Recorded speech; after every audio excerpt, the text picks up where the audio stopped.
CGTN, China Global Television Network.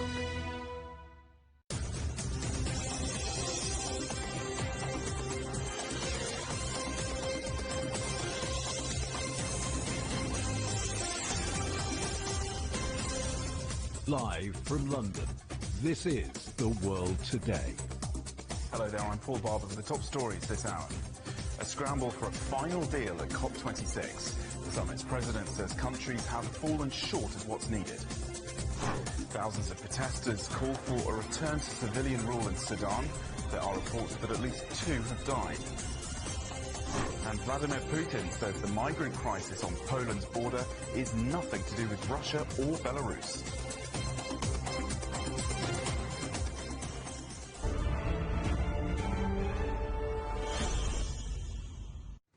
Negotiators at the UN Climate Summit are still finalising a deal to tackle climate change.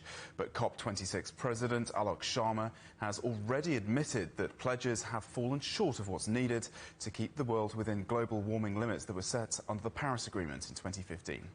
Let's bring in our correspondent Naweed Jabarkil, who's live in Glasgow for us. So Naweed, the final straight now. What's the latest there on the conference floor? Yeah, still waiting, Paul. They've gone back into a plenary session after having most of today to run through this third and final, what is hoped to be final draft from Alok Sharma that came out on the early hours of Saturday. It has made a few more concessions, softened the language a bit more in a hope that organisers think it can be pushed through.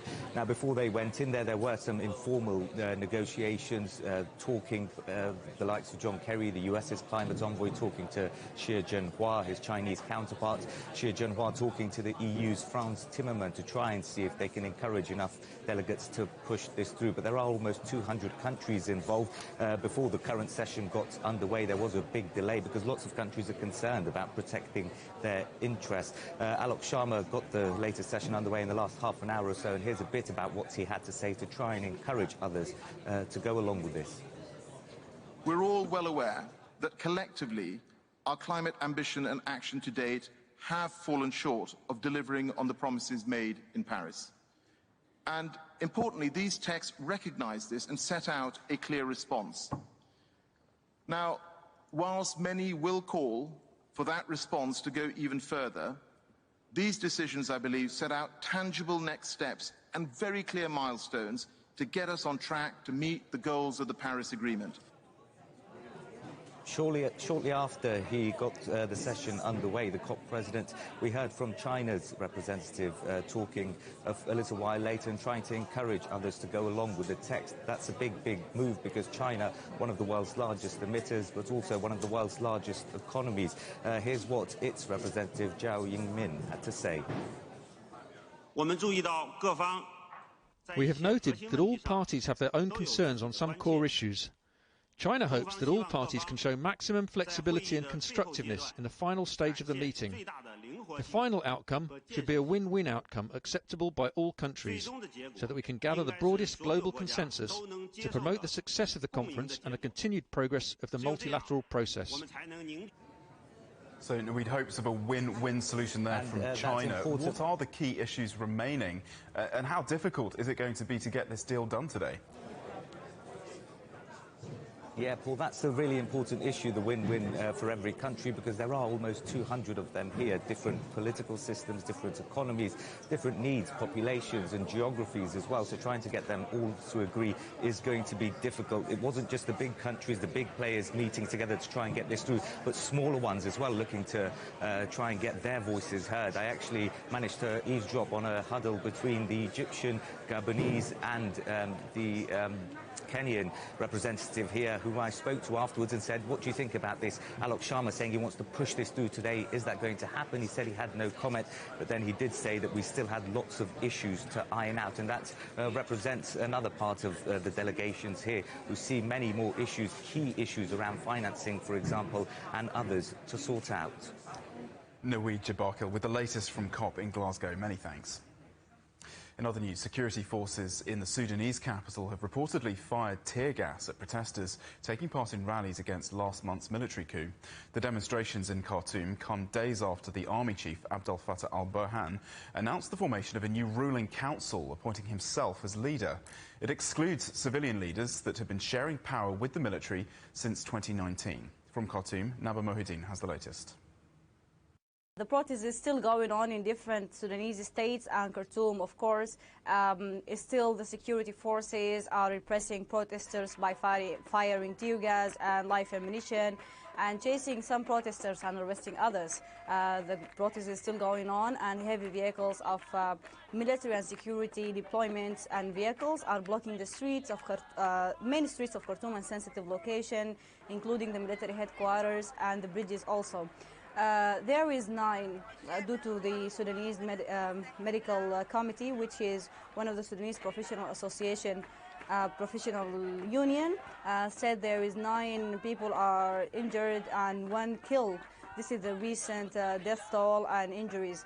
The protest is still going on, and the protesters want the military to hand over power and to release the Prime Minister Abdullah Hamdok and to reinstate his cabinet. There is still excessive use of violence, despite that a lot of Western countries, including the U.S., have warned against firstly unilateral decisions that the military made, and also against the excessive use of violence. And the protest is still going on, and I think it will last for a couple of days before we see Sudan stable again.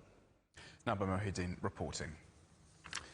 At least 6 people are reported to have been killed when a minivan was blown up in the Afghan capital, Kabul. There was no immediate claim of responsibility. The area is heavily populated by Shia Hazaras, who've been the target of repeated attacks by Islamic State militants. Anti-lockdown protesters have clashed with police in The Hague after the Netherlands announced a return to a partial COVID lockdown. Water cannons were used to hold back angry crowds, setting off flares and smoke bombs. Under the new 3-week lockdown, restaurants and shops will close early and sporting events will be closed to the public.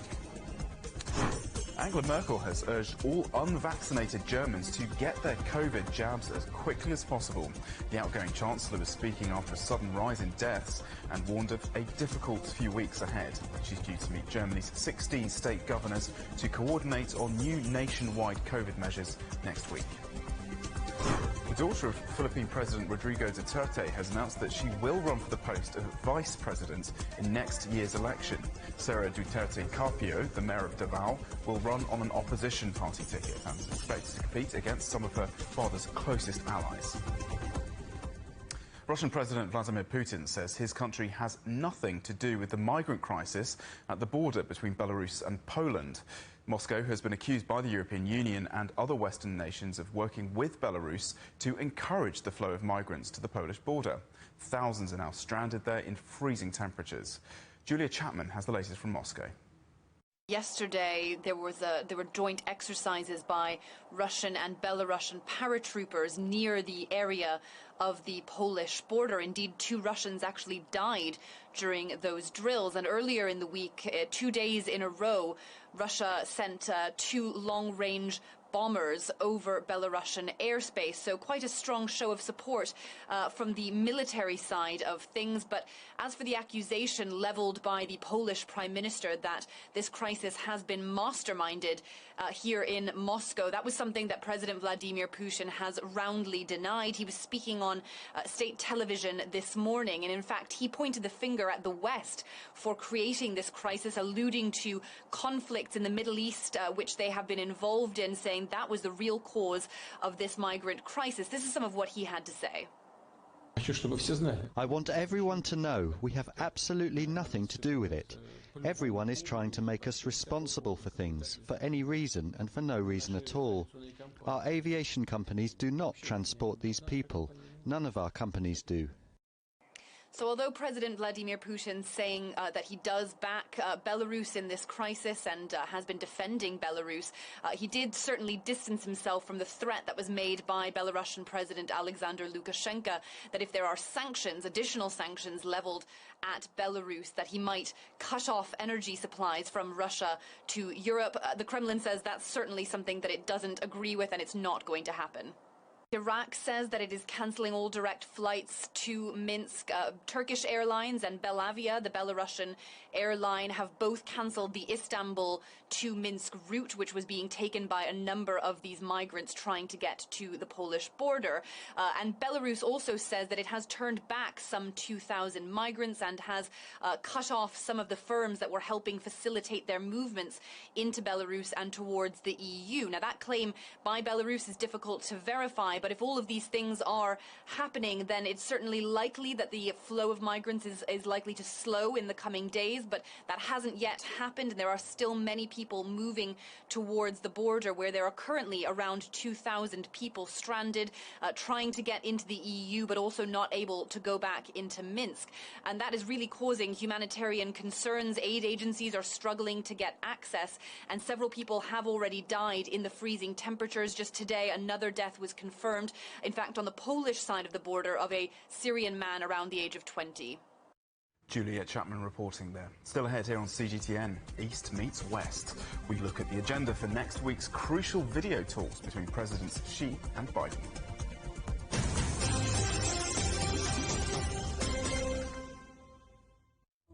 Search CGTN Europe wherever you get your podcasts to subscribe to The Agenda podcast. The Agenda with me, Stephen Cole, always gets to the heart of the story. Just subscribe today and listen now. Events have consequences. Words create impact. One more offensive in a long line of battles that's been ongoing for more... Just got to be careful here with some gunshots. Excuse us, excuse us. The world today matters for your world tomorrow. The number of casualties is growing quickly. Why, this is one of the hardest hit towns in the region. The world today, every day on CGTN. Facing the unknown is always difficult.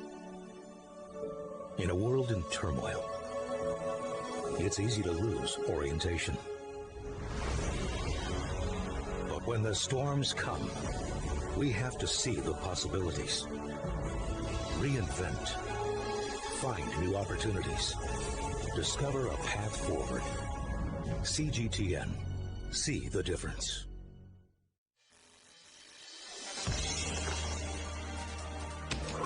The world has changed under the pressure of the pandemic. For many of us, life is returning to some kind of normal.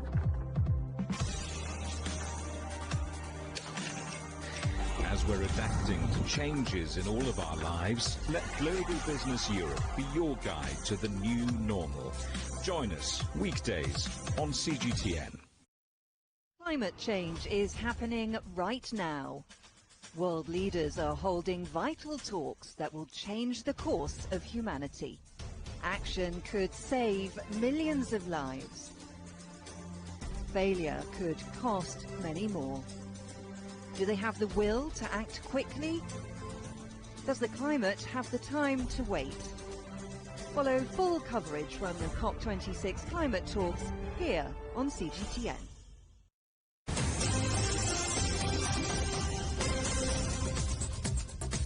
Welcome back. A reminder of our headlines.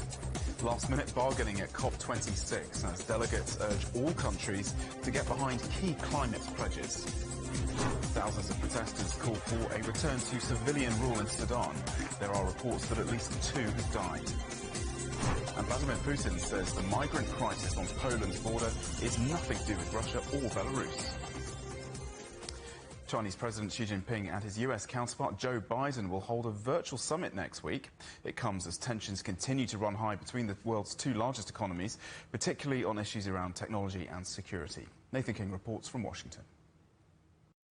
While running for president, Joe Biden said he'd met President Xi many times and knew him well. But after 10 months in office, the 2 leaders of the world's 2 biggest economies have had just 2 phone calls. While politically opposite to the Trump administration, the Biden White House has largely continued hostile policies against China, from keeping in place trade tariffs to building military and diplomatic alliances in the Asia-Pacific region that Beijing says are designed to contain China.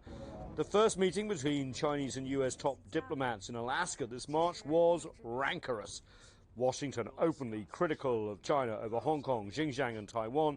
China accusing the US of violating China's sovereignty. The Biden administration has also pushed, with limited success, allies in Europe to sideline China and Chinese companies in supply chains, technology and trade, and to pressure Beijing on human rights too. The revival of the so-called Quad grouping of India, Japan, Australia and the US, with the first ever Leaders Summit held at the White House in September, also helped to raise tensions. Well, good morning from Australia. And in the same month, a new security pact with Australia and the UK, known as AUKUS, and it plans to deliver nuclear submarines to Canberra and cooperate on military technology going forward. And tensions over Taiwan have also escalated. The US has deployed military trainers to the island. Beijing and the US and its allies have increased military activity in the Taiwan Strait. The US adherence to the One China policy was also called into question after President Biden indicated a possible security guarantee for Taipei. That has since been walked back. I've spoken with Xi about Taiwan. We agree we'll abide by the Taiwan agreement. That's where we are. And we made it clear that I don't think he should be doing anything other than abiding by the agreement. But amid the tension, some signs of a diplomatic thaw. Chinese Foreign Minister Wang Yi met recently with US National Security Advisor Jake Sullivan for 6 hours of talks in Switzerland. China and the US also released a surprise statement of cooperation on climate change at the COP26 meetings in Glasgow. And the release of Huawei executive Meng Wanzhou from Canadian custody also helped ease tensions somewhat. The US has also renewed its presence at the ASEAN, East Asian and APEC summits, but has not joined any of the regional trade pacts that are helping drive the Asia-Pacific's economic recovery. While this meeting or summit success is far from guaranteed, it comes potentially at an auspicious time after the climate talks in Glasgow, Scotland, and also the intense Asian diplomacy about the economic recovery. Also, just hot on the heels of the 6th plenum of the 19th Party Congress in China, which charts China's development future. Now, while both countries agree that they can compete vigorously against each other, they and the world knows that the planet is better off where the two biggest economies and powers in the world cooperate. Nathan King, CGTN, at the White House.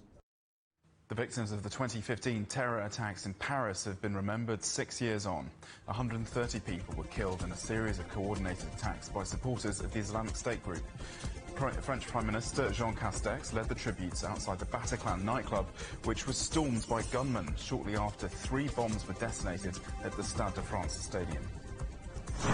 Donald Trump's former advisor, Steve Bannon, has been charged with contempt of Congress after refusing to give evidence on the U.S. Capitol riot. He was summoned to testify on what he knew about the January 6th protest, which ended with Trump supporters storming Congress, but he failed to appear. Bannon could face up to a year in prison and a $100,000 fine. And fans of pop star Britney Spears have celebrated outside a courtroom in Los Angeles after a judge ruled to end the controversial legal agreement that has controlled the singer's life for nearly 14 years. Spears is now back in charge of her $60 million estate and can make her own personal and medical decisions for the first time since 2008. The United States has eased COVID restrictions for foreign travellers from more than 30 countries. Those who are fully vaccinated and have tested negative for the virus within 72 hours of flying are now allowed to enter the country. Our Los Angeles correspondent Eddie Qianshan looks at what it means for Chinese visitors making their return to America. After months of delays and travel changes, Mrs. Gao arrived in the United States from China. The closure of the U.S. border had really affected my personal life because I was in the process of registering my kids to a school here. I had to reschedule the interviews and even apply for a new school for my kids. Our trip was delayed by 3 months and brought lots of additional costs. Under the new rules, those who've received a U.S. or World Health Organization approved vaccine, including China's CoronaVac or Sinopharm, and those with a negative COVID-19 test within 3 days of flying are allowed to enter the U.S. In an exclusive interview with CGTN America, the Chinese Deputy Consul General in Los Angeles said he welcomed the changes. Los Angeles is one of the main entry points for Chinese citizens to come to the United States. As far as we know, there has been an increase in the number of Chinese citizens arriving in Los Angeles on international flights recently. The Chinese side is willing to build a healthy, safe and orderly exchange of Chinese and foreign visitors on the premise of taking all the safety precautions against the coronavirus pandemic. After just a few days, airport officials are seeing an increase in the volume of passengers. Los Angeles International Airport already feels a little more crowded after travel restrictions were loosened for foreign visitors from over 30 different countries. But it's a particularly significant development for China, as the country that's been subject to the longest period of travel restrictions since the beginning of the pandemic. It's been a particularly tough stretch for some places in California that have relied on big spending international tourists. The Visitors Bureau in Monterey has for years aimed to attract more tourists, particularly from China. A sales manager at one of the prominent hotels in the area is delighted to have them back. It's like the first sprinkle of rain after a drought. By June, July, August, we should be seeing good, healthy, rebounding numbers of international visitors, particularly our Chinese guests. The resumption of non-essential travel between the world's two largest economies is a sign of progress in getting the COVID-19 pandemic under control. It's also expected to bring about some economic growth for both countries. It is Tianshan, CGTN, Los Angeles. Well, as more countries like the United States ease COVID travel restrictions, the tourism industry is pushing hard to attract both old and new clients. Mexico hopes to entice visitors from the far side of the globe, especially China, as it tries to restart one of its most important sectors. Alistair Baverstock reports. Pátzcuaro, a town in Mexico's Michoacán state, is a colonial gem from the age of Spanish imperialism. Its attractive architecture, famous ice cream and iconic Day of the Dead celebrations attract hundreds of thousands of tourists each year. But there's desire for more, and from further afield. Of the 200 million Chinese tourists who travelled internationally in years prior to COVID-19, Mexico saw just a tiny sliver, fewer than 0.1%. That's an issue the country is seeking to change, setting an initial goal of 2 million Chinese visitors a year, as the country's tourism sector bounces back post-pandemic. At Hotel Portón del Cielo, Pátzcuaro's only establishment certified as Chinese-friendly, the devil is in the details. No number 4 figures are visible in the place. Hot water is available to drink, and mirrors don't face the beds. All common Chinese idiosyncrasies. The management know how to make Chinese tourists feel at home because they've had the training to do so. The state government here offers instruction and certification. We've just held our Day of the Dead celebrations, and we received a lot of Chinese tourism, which helps our local establishments to see this as an opportunity to learn how to better attend to those international visitors. Indeed, in the hope more Asian tourism will arrive, Mexico's main tourism industry body is holding training courses across the country in a program led by Carlos Jacome.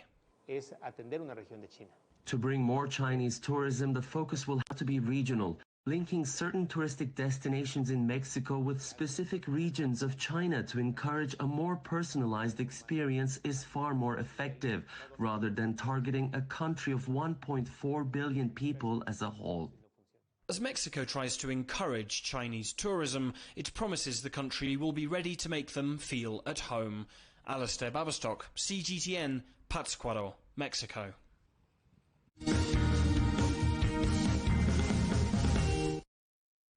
Trial events for the Olympic ice hockey tournament are wrapping up in Beijing ahead of the Winter Games, which begin in February. Interest in the sport has been growing in China in recent years. Omar Khan went to an academy in Beijing where aspiring hockey stars have been honing their skills.